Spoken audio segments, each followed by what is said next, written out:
the pace of progress is really, I think you see it so clearly in math. And I think Alex tweeted about this where, even a few years ago, these models were struggling with like grade school math. And, and then I remember even in 2024 that like GSMAK was used as like the standard eval when everybody would release a model. And then it was like math for a short period of time, and then it became Amy, and then it became USAMO, and the pace that it's just gone blown through all of these math benchmarks is really astonishing.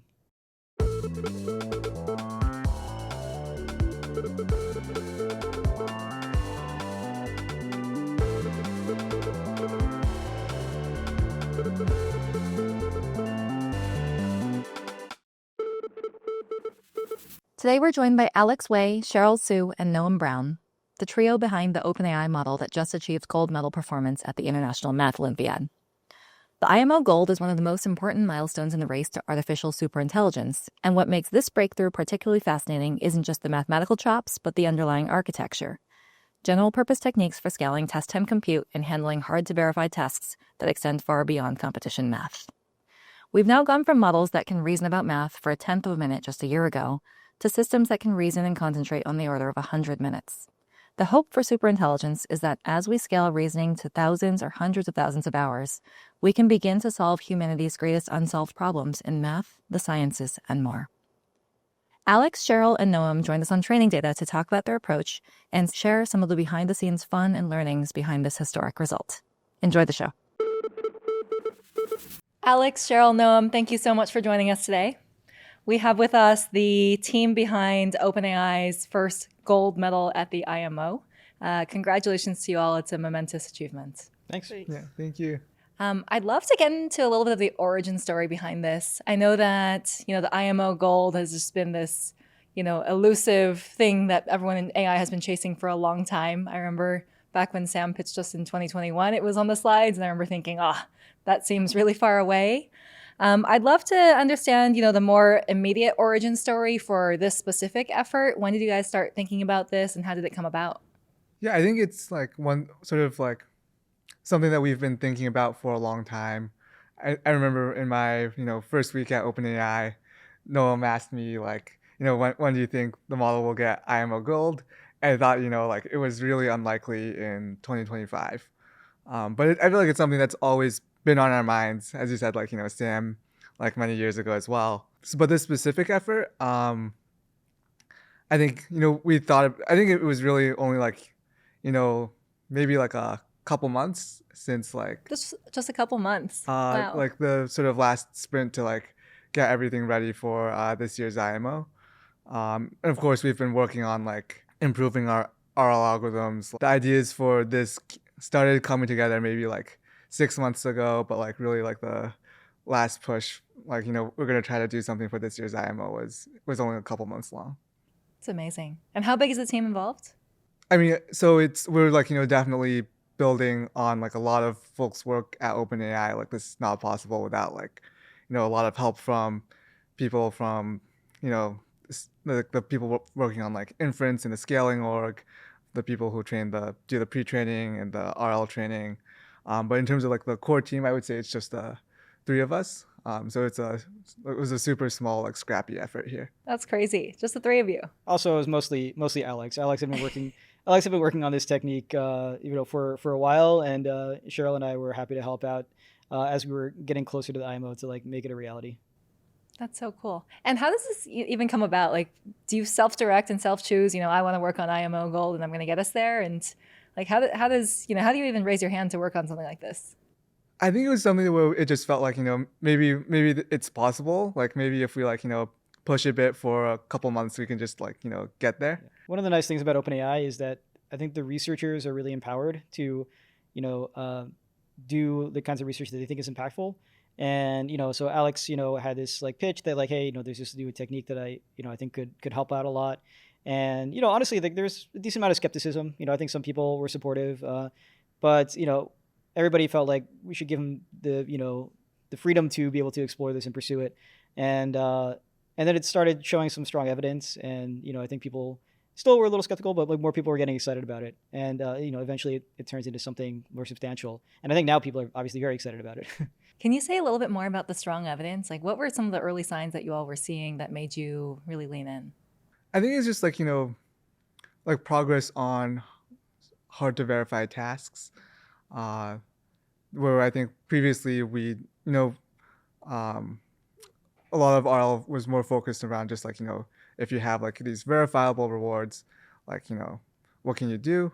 We were just seeing more improvement on these like harder to verify tasks is I think what made us excited. Maybe on that front, how did you even verify that the results you had were right? And I saw that you published the proofs on GitHub, but can you just say a little bit more about how you even know that you've discovered the answers? Because my understanding is that they're done a bit differently from how a human might answer them. Yeah, I do think like like the style of the model outputs is a little atrocious. Atrocious isn't the word I was going to use. Isn't it creative, like an alien language? Yeah, it's a little. Yeah, I think it was we. I think we could have.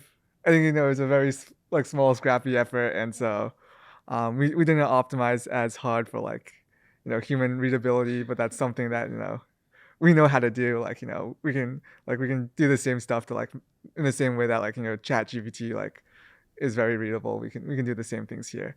Do you even need to optimize for human readability? Like, is that even important? I think if you're showing this to humans, they prefer readability. We were actually discussing like we got the proofs like okay because you could actually just like run them through ChatGPT and like ask ChatGPT to like rewrite them in a more readable way, and it's like the proofs are still correct. They're just like a little bit more readable. And we were like, oh, should we when we post these online, should we like post the more readable version that's like run through ChatGPT, or should we just post the raw version? And we decided, I think for full transparency, we'll just like post the originals, and people will figure it out.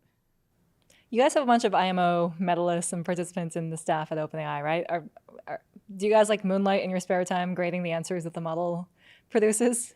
Like during like the testing, like we read a lot of samples, but like for grading these specifically, like we hired external former IMO medalists. So each proof was graded by 3 medalists, and for each one they reached unanimous consensus on the correctness.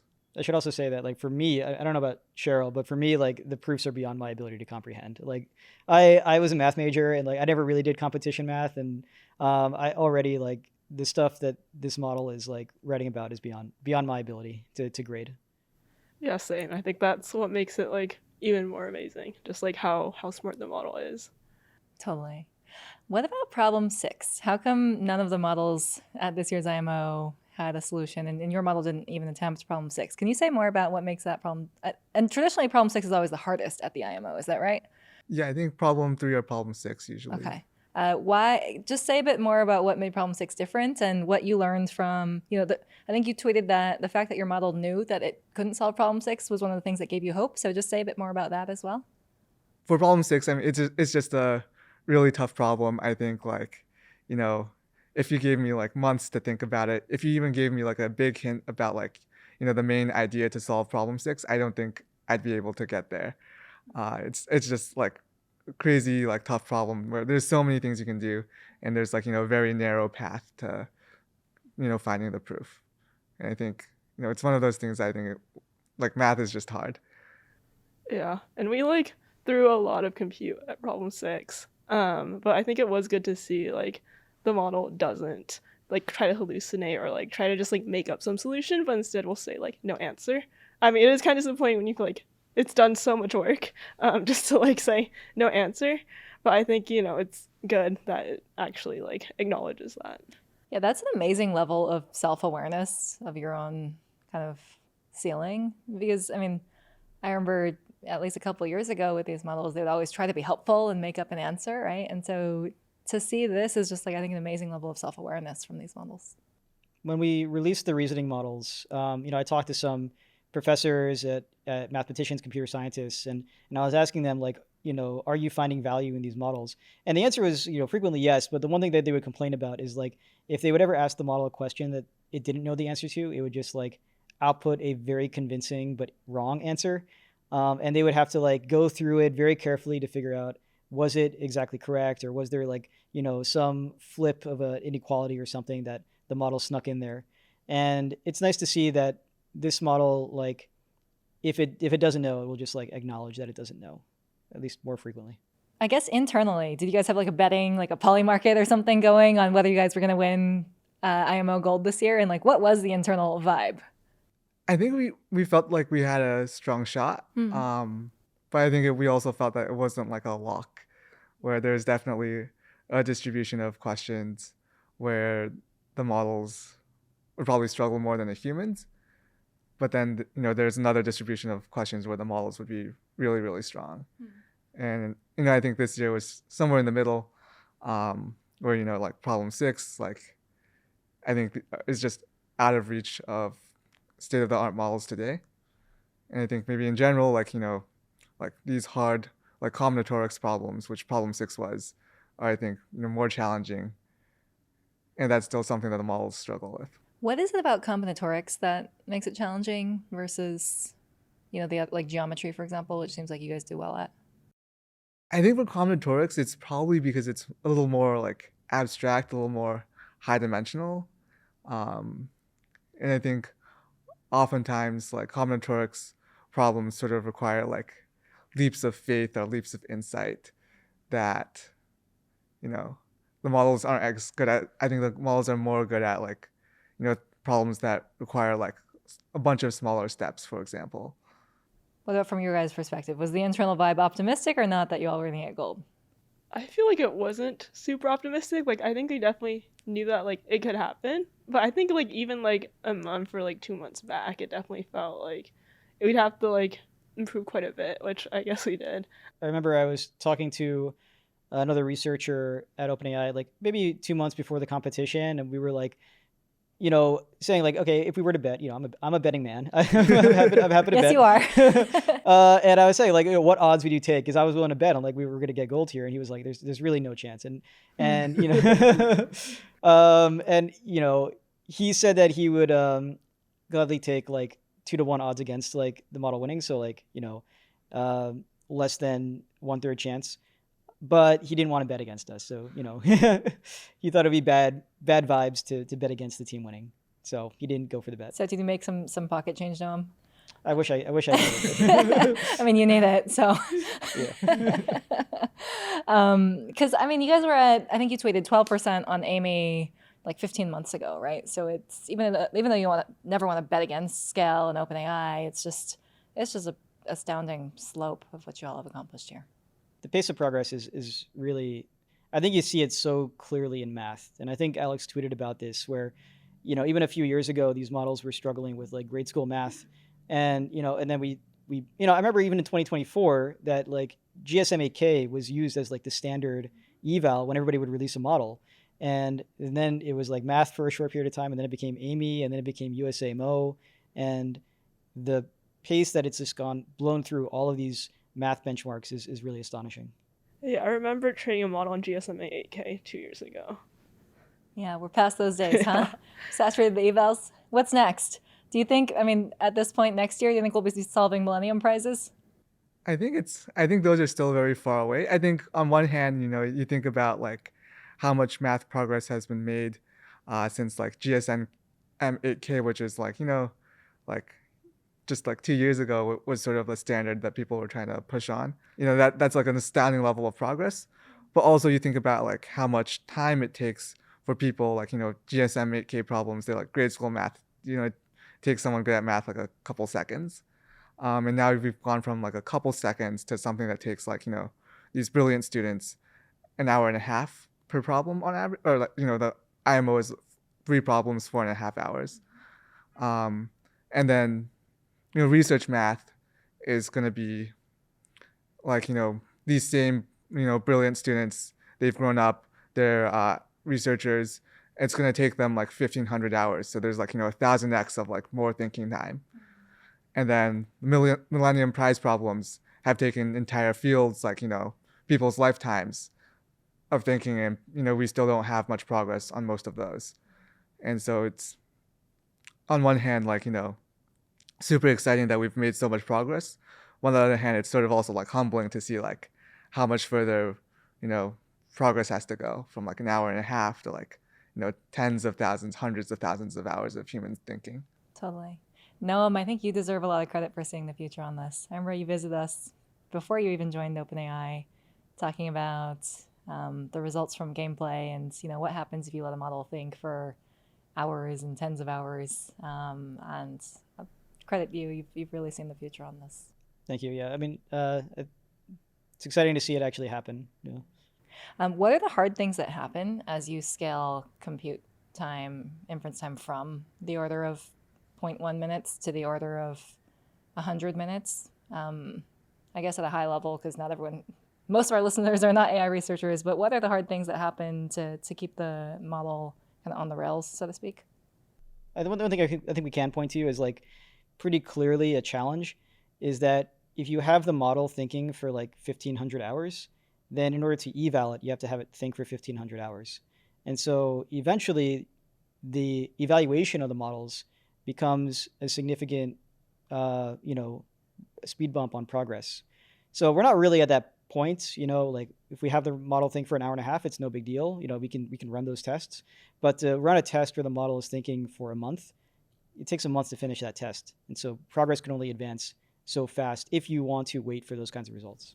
I think both of you are on the multi-agent team. Help me understand like what the role that multi-agent systems play in this is. Yeah. So in addition to having the model like think for a very long time and make a lot of progress on hard to verify tasks, this also involved scaling up parallel compute, and so that's there's a multi-agent component to that.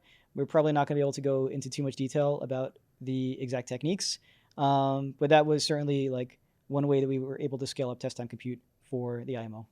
By the way, one thing I'll add for the multi-agent, scaling parallel compute thing, is that the way that we did it, we really tried to prioritize generality in our techniques. For example, I worked on AI for poker. Alex and I actually both worked on AI for diplomacy. So Alex was on the team that worked on Cicero. Cicero, yeah. Yeah. Nice. And those were projects that I'm really proud of, but they were also projects that we spent years working on to like achieve that result. And with the pace of AI progress being so fast, it felt like that wasn't the best use of time to like develop a very bespoke system that could only do that one task. And so we all like really prioritized general purpose techniques and all this. And the techniques that we used for everything, for scaling up the thinking time, for working on hard to verify tasks, and for the parallel compute are all general purpose techniques that we're either planning or have used for other systems as well. And is that the reason you all chose not to do this in lean? Like my understanding is the official kind of IMO AI track was a lean interpretation this year. Is that why you guys chose not to go with lean? Yeah, that's right. I mean, I think there is a lot of value in lean as a tool. Mathematicians find it useful, for example. But the priority for us is really general purpose reasoning capabilities, and lean has its limitations. And so that's why we wanted to prioritize natural language. My layman's understanding is lean is a formal verification tool. Does your result here basically say that like informal verification with scale can perform at the same level or even surpass formal verification? Is that the right takeaway? I wouldn't say I would not say that's the right takeaway. I don't know, Alex, do you have thoughts?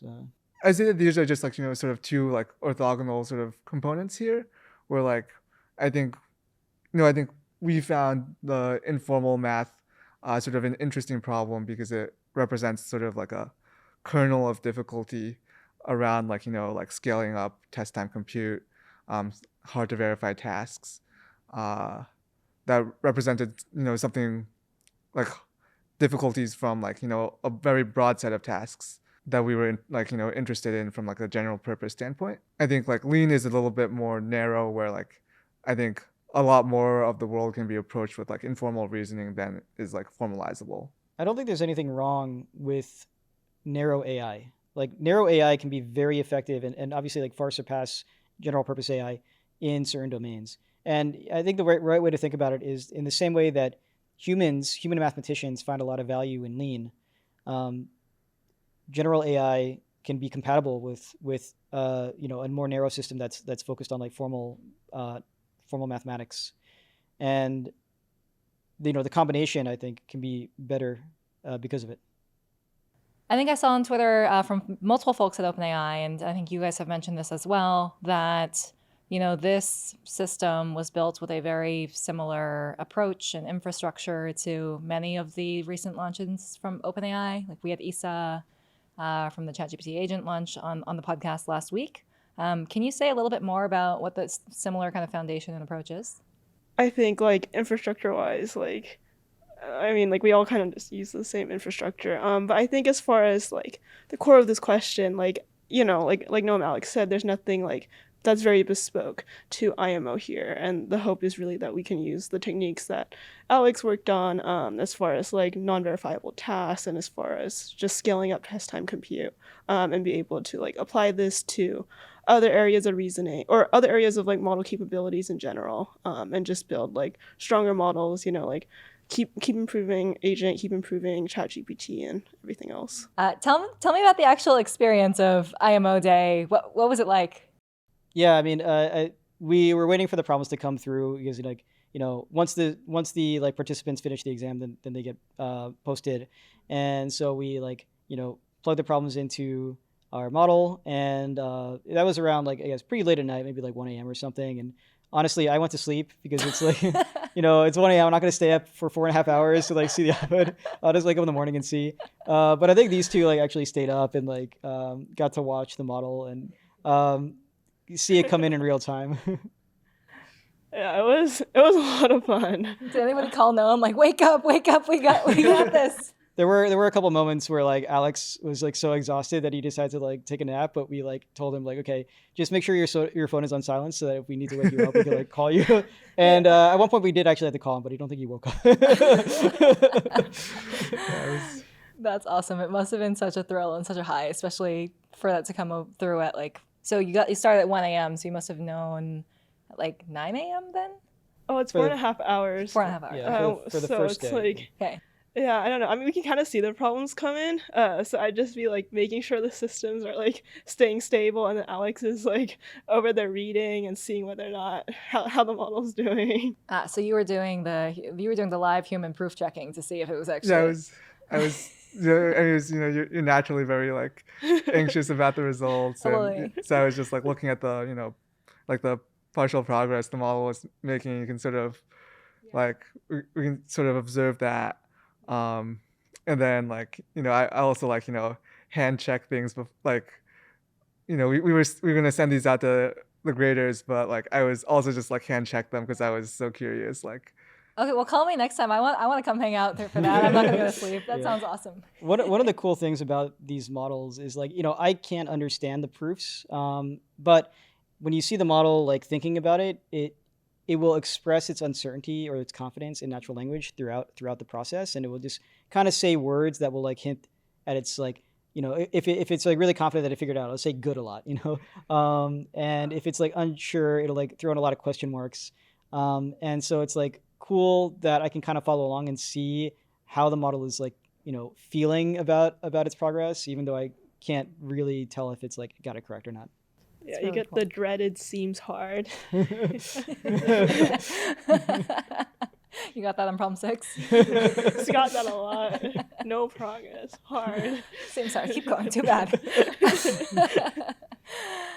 Wonderful. I guess looking ahead, what you've gotten like the pinnacle results in competition math. I guess you can go do Putnam next year, but you're basically at the top, right? And so, what's next?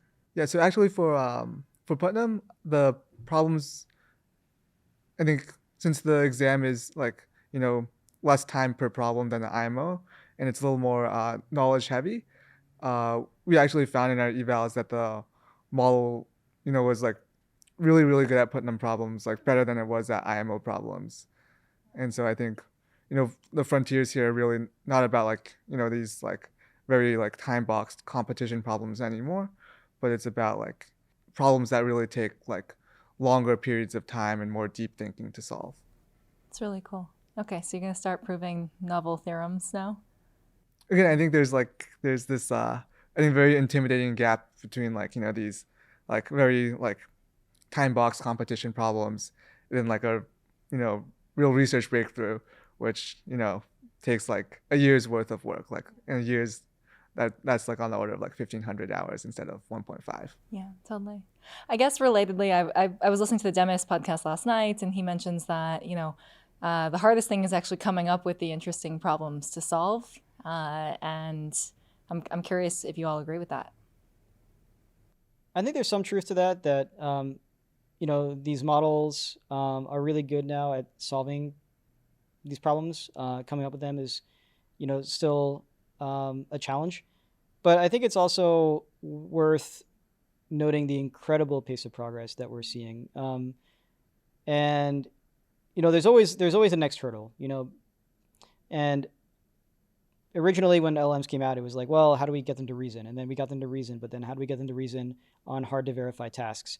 And now they can reason on hard to verify tasks. And I think the next hurdle is going to be like, okay, well, how do we get them to come up with these novel questions? Like even creating an IMO question is a challenge, and it takes a lot of expert mathematicians, a lot of work to do that. But I don't see any fundamental barriers that block us from getting there. I love that. Do your results in math, do they just fully generalize to, you're just going to be better at scientific reasoning, you're going to be better at general reasoning? Does being great at competition math make you, be great at everything else? I think how we approached this was not like, we should be like, great at competition math. But really, I think it's like we were focused on like developing like general purpose techniques to make a like reinforcement learning better. And I think those we are, very excited to like improve our models in other domains beyond math. And so, hopefully like make models more useful for like, us in like everyday usage. This is like it's a pretty late breaking result. It was a surprise even to people internally at OpenAI. And so the next step is to incorporate this more broadly into our models and, improve the reasoning capabilities across the board. But, it's going to take some time to go through that process and deploy it to the world. So I think it's going to come, but yeah, it'll just take a little bit more time. Is it harder for these models to do the IMO or the physics Olympiad? I think definitely the physics Olympiad, because the physics Olympiad has, I think, like an experimental section. Oh, okay. Or you have to. We need to solve robotics first. I didn't realize that. Okay. I thought it was just done on a piece of paper. Yeah, so I think the model will probably be good at the on the paper part, but yeah, I think there'll be a bit of time before it can, do the experiments. Not with like a world model. Okay, cool. Are you going to release this model for customers to play with? Rulof's son is a math Olympiad kid, and he's like, I want access to the math Olympiad model. Like, will people be able to play with this? So we want to make this accessible to mathematicians to use. We're still trying to figure out the exact details of how we make that happen. But I think it's really cool that we've developed this system that is incredibly good at math, and it makes sense that we want to see what mathematicians can do with it. I've actually already been emailing with like the Stanford professor, mathematics professor. He actually emailed me like about a year ago before we announced O1, and he was like, hey, do you want to do a collaboration on like solving hard math problems? And basically what I told him is like, I think we just got to advance general reasoning capabilities, and eventually they're going to be able to help you with your like hard math problems. And I think that's actually the most promising route to getting there. He was a little skeptical, but every model release, like every reasoning model release, he's like emailed me with a follow-up and is like, can it solve this problem now? And I've been plugging them in, and I don't know what the output is, but I like email it back to him, and he says like, yeah, that's wrong.